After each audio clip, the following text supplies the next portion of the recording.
Forget that Pakistan downed India's Rafale jets.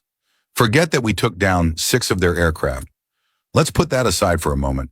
The real devastation, what was about to happen or could happen in the future, is something beyond imagination. Here's the scenario.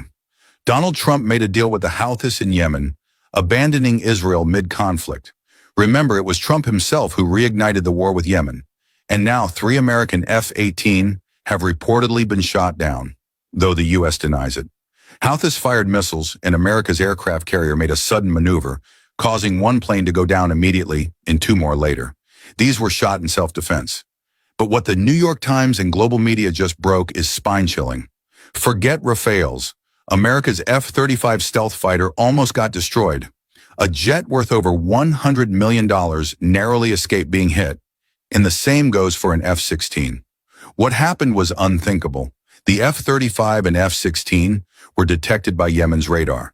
Technology allegedly sourced from China, Iran, or Russia.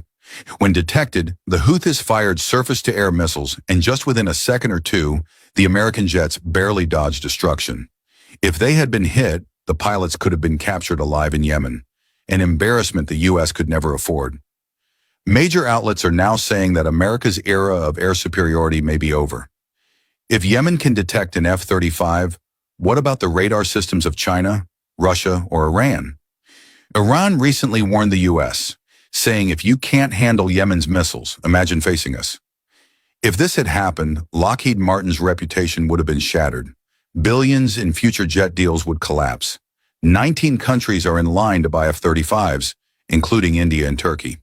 This is why Trump rushed to make peace with the Houthis, agreeing to stop bombing each other.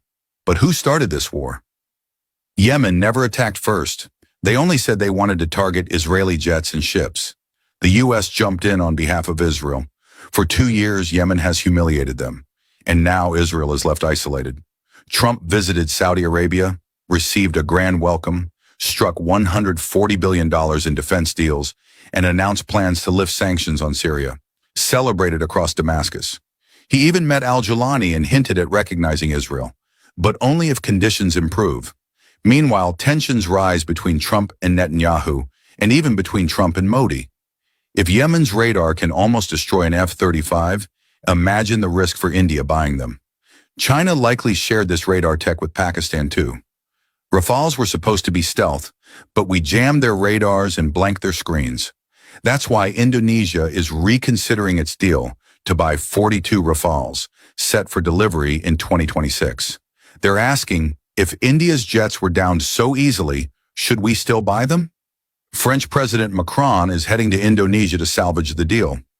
F-35s are now cheaper than Rafales, but even more vulnerable. And India's belief in Rafales as game changers has crumbled after facing China's J-10C. India can't digest this blow, so how can other nations trust the F-35? Trump realized that if his jets were shot down, it'd ruin him. So he walked away and is now eyeing a deal with Iran too, much to Israel's dismay. If Israeli F-35s enter Iranian airspace, they'll be shot down and their pilots captured. This is the real story. If Yemen has this capability, what must Iran have? If Iran has Chinese tech, imagine what China has and what Pakistan could get. In today's world, stealth fighters can be detected and targeted. So what's left? Pakistan has already proven its capabilities. And now India is being pushed to buy the very jets that are falling apart in real combat. The world is watching. The rise of China, Iran, and Russia is clear, and Yemen has joined that list of victors.